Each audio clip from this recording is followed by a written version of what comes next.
마태복음 5장 7절 한 절 말씀 읽겠습니다. 긍휼히 여기는 자는 복이 있나니 그들이 긍휼히 여김을 받을 것이미요. 같이 한번 읽겠습니다. 시작. 긍휼히 여기는 자는 복이 있나니 그들이 긍휼히 여김을 받을 것이미요. 산상수훈 5번째 복에 대한 말씀입니다. 긍휼이라는 말에는 두 가지 의미가 담겨져 있습니다. 첫 번째는 슬픔, 애통함이라는 의미이고, 두 번째는 자비라고 하는 의미입니다. 슬픔, 애통함이라고 하는 것에는 상대방의 애통함에 공감하는 것을 의미하는 것이고, 그리고 자비라고 하는 것은 그 애통함을 공감하는 거에서 한 걸음 더 나아가서 상대방의 그 애통한 문제에 대하여서 해결하기 위하여 같이 애쓰고 또 구체적인 도움을 주는 그러한 의미가 담겨져 있습니다. 그래서 이제 슬픔보다는, 애통함보다는 자비라고 하는 내용이 더 큰 개념으로 설명이 되어질 수 있습니다. 이러한 자비는 하나님께 속한 속성으로 저희가 볼 수 있습니다. 자비하신 하나님은 자기 백성의 죄를 불쌍히 여기셔서 그 죄를 용서하시고 또 구원으로 이끄시는 일에 친히 나서서 일을 하셨습니다. 인간의 몸을 입으시고 이 땅에 오셨고 또 십자가에서 죽으셨습니다. 이 같은 하나님의 자비하심에 근거하여서 구원 얻은 백성은 다른 이들에게도 자신이 받은 그 자비한 은혜에 대한 내용들을 드러내야 합니다. 그 자비함을 드러내는 것이 바로 오늘 말씀에서 나오고 있는 긍휼입니다. 같은 마태복음 18장 21절부터의 말씀 보겠습니다. 마태복음 18장 21절부터 35절까지 제가 말씀 읽겠습니다. 그때 베드로가 나와 이르되 주의 형제가 내게 죄를 범하면 몇 번이나 용서하여 주리이까? 7번까지 하오리이까? 예수께서 이르시되 내게 이르노니 7번뿐 아니라 7번을 70번까지라도 할지니라. 그러므로 천국은 그 종들과 결산하려 하던 어떤 임금과 같으니 결산할 때 10,000달란트 빚진 자 하나를 데려오매 갚을 것이 없는지라.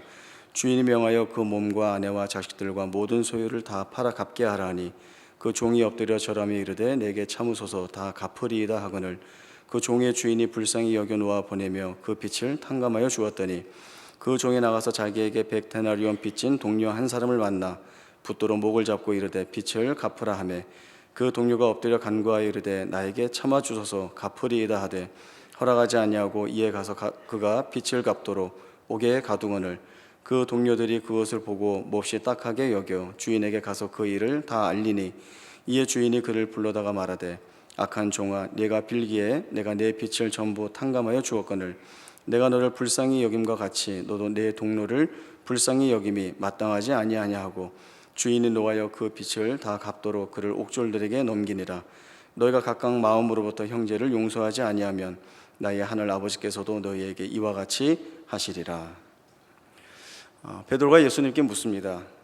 형제가 내게 죄를 범하면 몇 번까지 용서를 해 주어야 합니까? 그리고 이제 덧붙이죠. 7번까지 용서를 해 주면 되겠습니까? 라고 묻습니다. 이에 대해서 예수님은 7번뿐 아니라 7번을 70번까지라도 해야 한다 말씀하시면서 이 10,000달란트 빚진 자에 대한 비유를 말씀을 해 주십니다.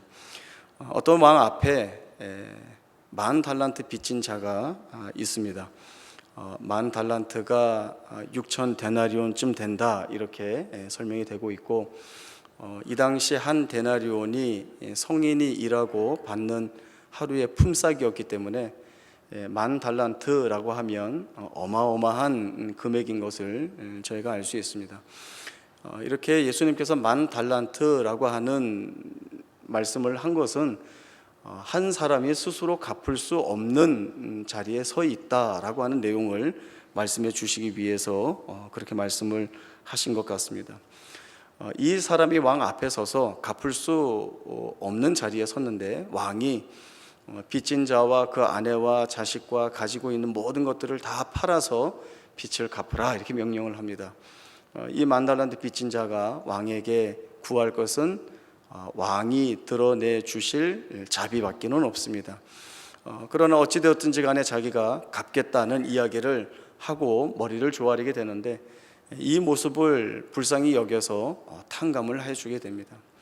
문제는 그 다음에 일어났습니다. 탕감받은 자가 나가서 자기에게 100데나리온 빚진 자를 만나게 됩니다. 물론 이 금액도 적은 액수는 아니지만 어쨌거나 한 사람이 변제할 수 있는 만치의 액수입니다.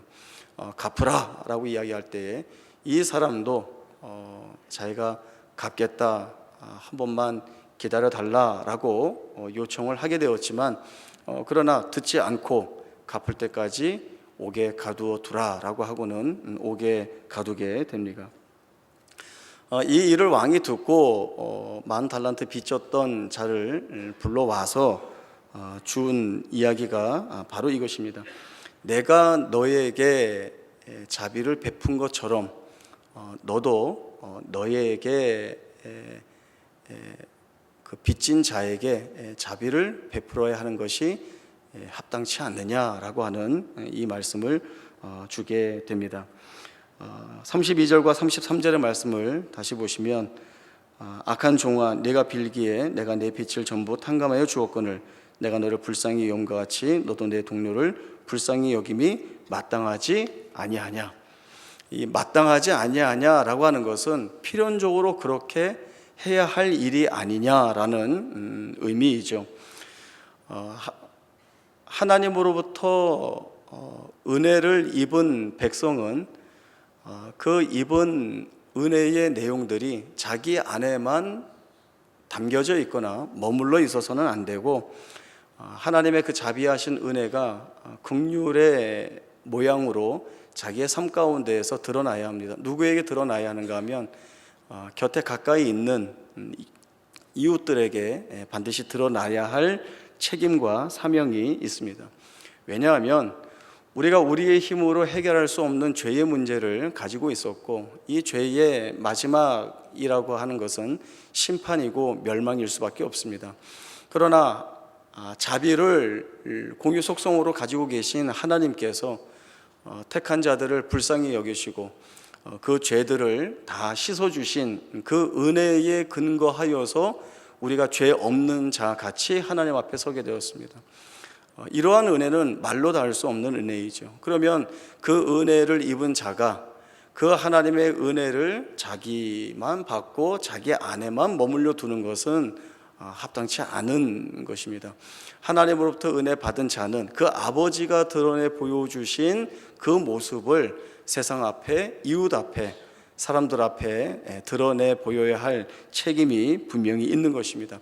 이것을 예수님의 예화와 연결하여 이야기한다면 우리에게서 하나님의 긍휼과 자비하심의 모습들이 우리의 삶을 통하여 드러나는 것은 마땅한 일입니다.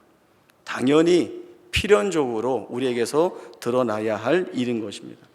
하나님은 긍휼이 많으시고 은혜로우시고 노하기를 더디하시고 인자하심이 풍부하신 하나님이십니다. 우리의 죄를 따라 처벌하지 아니하시고 용서하시고 끌어안으신 하나님이십니다. 이런 하나님의 자비하신 은혜를 입은 자에게서는 자비를 입은 자답게 그 삶에서 흘러나오는 것이 귀합니다. 예수님의 예화의 말씀은 여기에서 그치지 않고 마지막 말씀에 너희가 각각 마음으로부터 형제를 용서하지 아니하면 나의 하늘 아버지께서도 너희에게 이와 같이 하시리라 라고 하는 사실은 엄중한 경고가 이 마지막 말씀에 함께 담겨 있습니다. 베드로는 예수님께 몇 번이나 용서를 해줘야 됩니까? 7번 하면 되겠습니까? 라고 하는 횟수를 이야기하고 있습니다.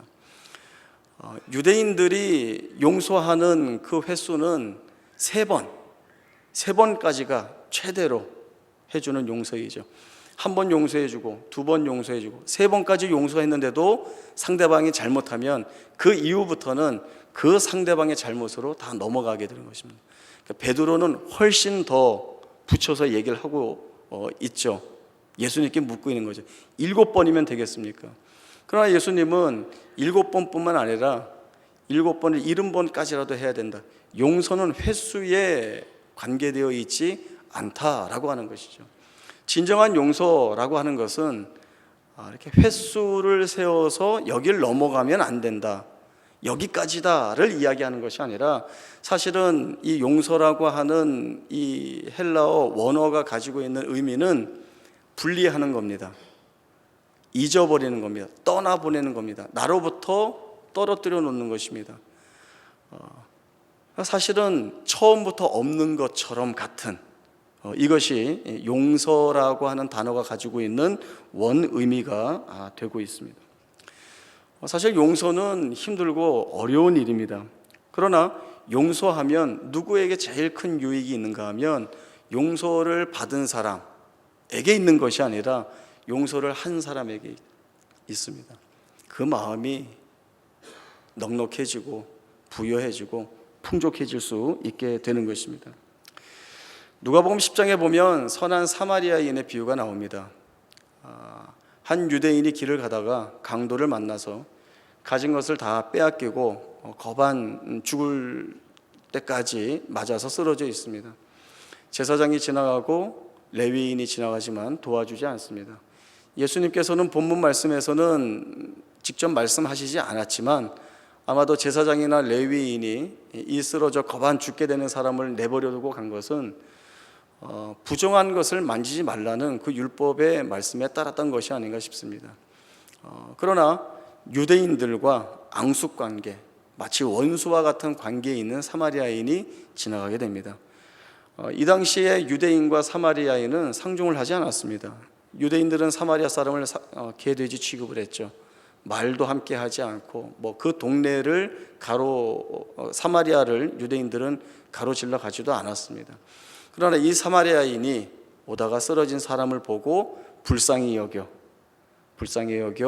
치료하고 데려다가 주막에 데려다 놓고 주인에게 치료해 줄 것을 당부하고 부탁하고 가는 이 말씀을 주시고 있습니다. 여기에서는 한 율법사가 와서 물었던 것입니다. 내가 무엇을 하여야 영생을 얻을 수 있습니까?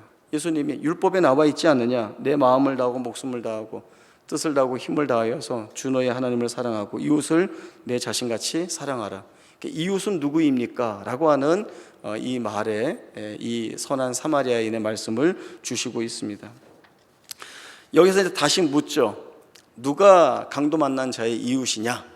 자비를 베푼 사람입니다. 이 선한 사마리아인은 불쌍히 여기는 자비로운 마음이 그에게 있었고, 원수관계, 앙숙관계, 상종 못할 관계는 다 떠나서 불쌍히 여기는 마음, 자비의 마음을 가지고 그를 대하고 그를 돌보았던 것들을 저희들이 보게 됩니다. 누구를 사랑한다, 이웃을 품는다 라고 하는 것은 내 이유와 조건과 상관없이 하나님의 마음을 품는 자들이 할 수 있는 일입니다.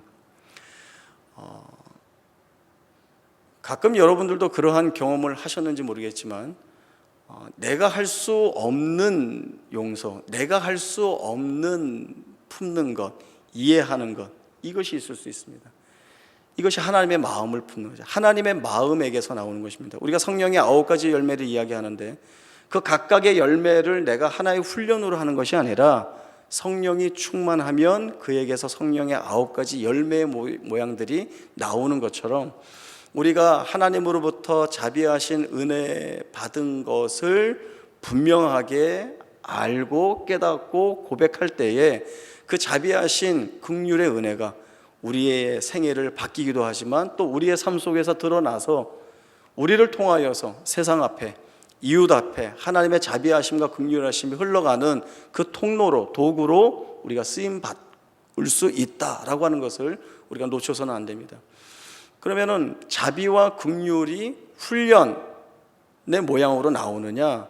물론 우리가 어떤 모양으로는 많이 훈련해야 되지만 앞서 말씀드린 것처럼 하나님의 자비하신 마음을 알고 고백하는 자들에게서 자연스럽게 드러날 수 있는 내용들입니다.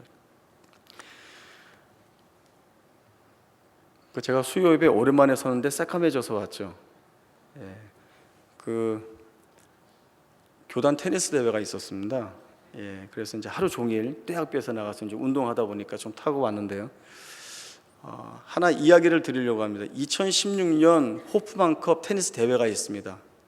여기에 호주 선수 휴잇이라고 하는 선수하고 미국의 존 삭이라고 하는 두 선수가 이제 시합을 하게 되었습니다. 테니스를 좀 아시면은 이해가 쉬울 텐데요. 휴잇이 4대 5로 지고 있는 상황에서 서틸 러브에서 세 번째 서비스를 하게 됐습니다. 아세요? 예. 아시면 이렇게 끄떡끄떡 하시면서 들어주세요. 세 번째 퍼스트 서비스를 넣었는데 심판하고 라인맨이 폴트 아웃으로 불렀습니다. 그 휴잇도 뭐 별 생각 없이 세컨드 서비스를 넣으려고 하는데 상대방 존삭 선수가 휴잇한테 공 들어왔어 이제 이렇게 얘기를 한 거예요. 들어와도 안 들어왔다고 보통 우기게 되는데 안 들어와서 다 콜이 됐고 진행이 되려고 하는데 이 선수가 상대 선수한테 야, 공 들어왔어.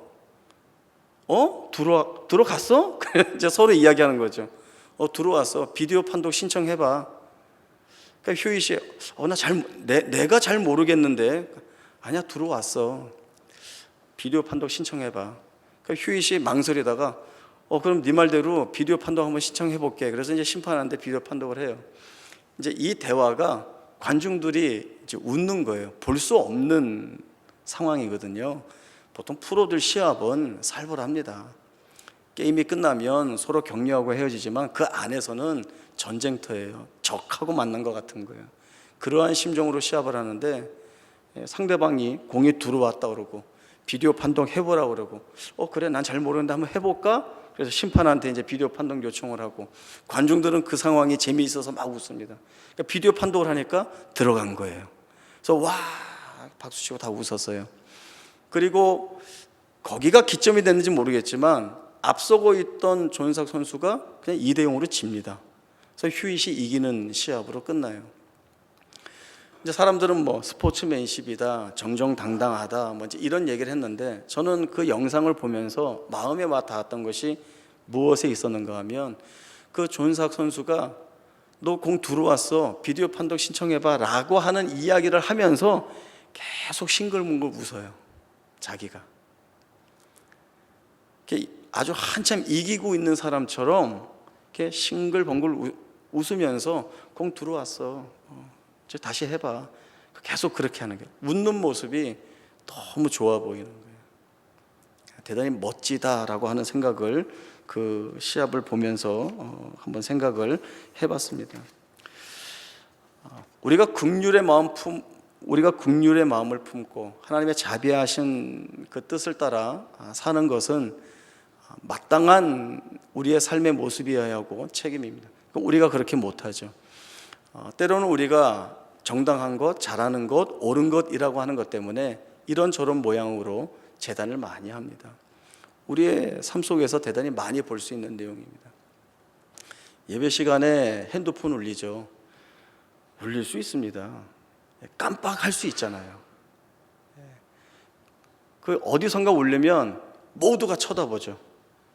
고개를 다 돌려요. 저 뒤에서 나오면 앞에 계신 분이 다 뒤를 쳐다봐요. 누구 핸드폰이 울렸는가. 그러니까 쳐다보는 건 뭐죠? 뭐 한 거야? 예배에 들어오면서 안 끄고. 그 시선이죠. 깜빡할 수 있습니다. 안 끄고 들어올 수 있어요. 그리고 껐는데 요즘 제품이 별로 안 좋아서 지 혼자 켜줄 수도 있어요. 그러면은 뭐 울릴 수 있죠. 이제부터 우리 교회는 핸드폰 소리가 어디서 나면 고개 안 돌리기. 그리고 마음으로 이것만 원하면 돼요. 제발 빨리 꺼주세요. 이것만 하고 있으면 될 것 같아요. 그럼 이제 울리신 분은 너무 미안해하지 말고 꺼주시면 되죠. 2010년 남아공 월드컵에서 일본하고 파라과이가 시합을 하게 됐는데 무승부였습니다. 승부차이까지 갔죠. 그때 3번 키카로 나온 일본 선수 고마노라고 하는 선수가 공을 찼는데 크로스바 맞고 노골이 됩니다. 그걸로 이제 일본이 졌습니다. 욕 많이 얻어먹었죠, 그 선수가.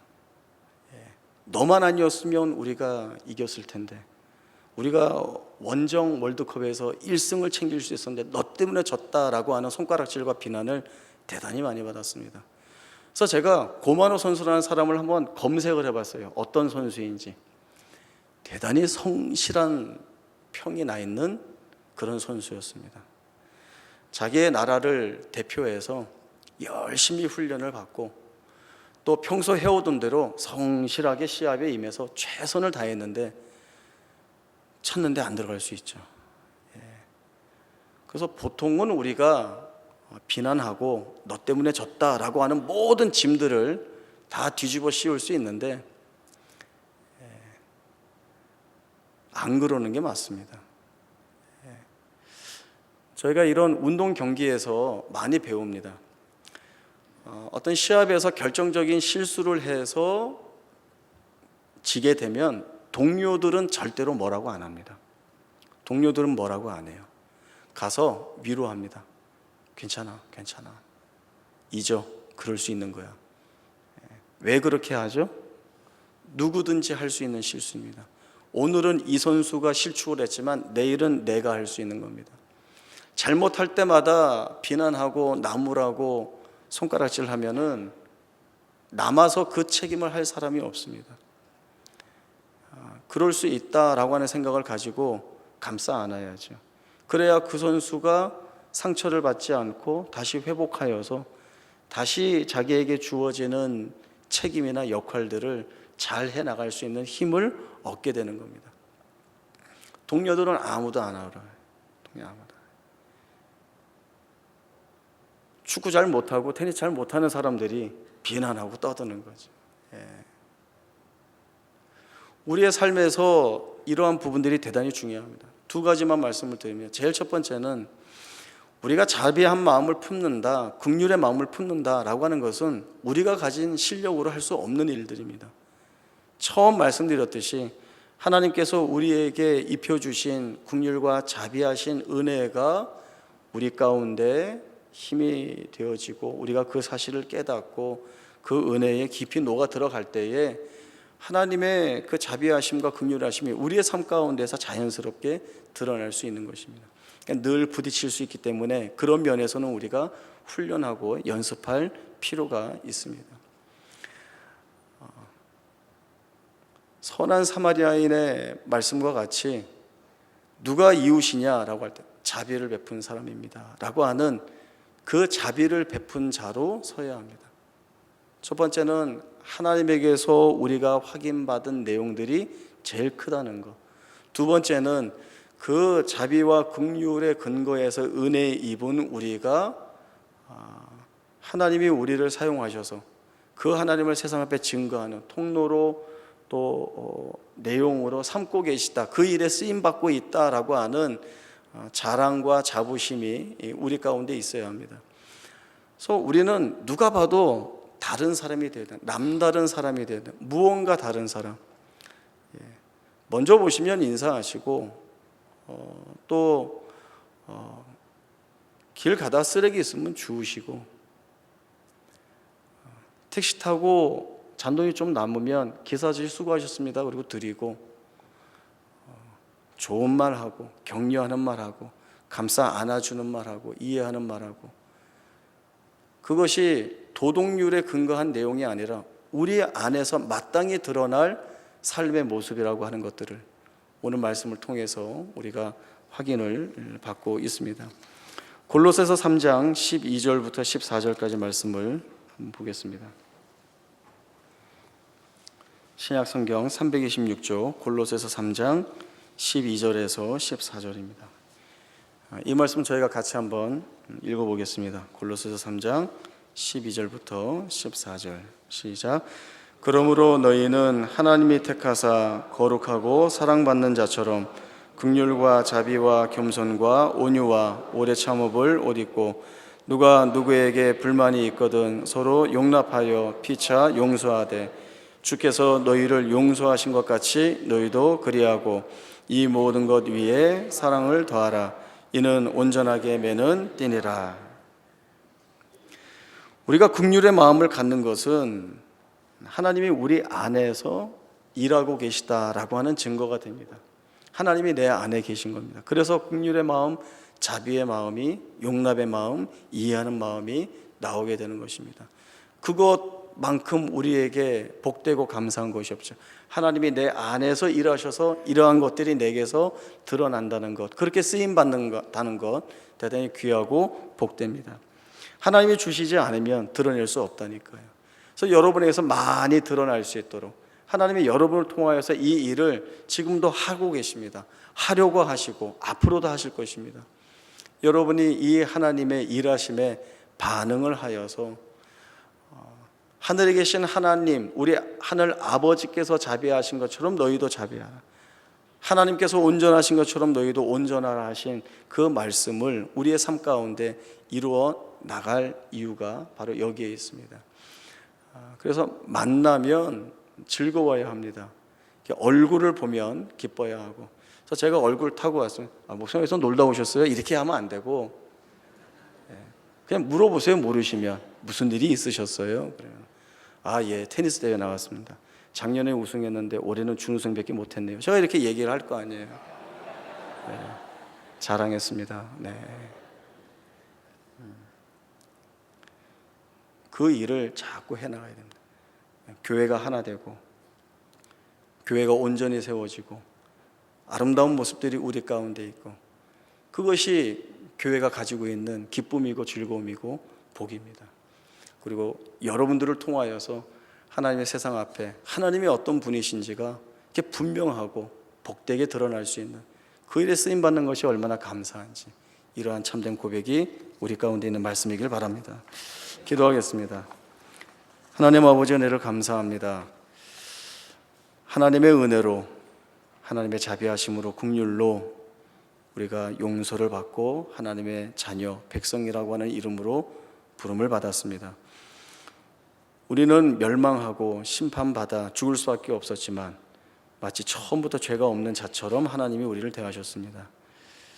하나님의 그 긍휼과 자비하심이 오늘 우리 가운데 역사하고 힘을 내어 우리를 통한 하나님의 그 긍휼과 자비하심이 세상 앞에, 이웃 앞에 증거될 수 있기를 소원합니다.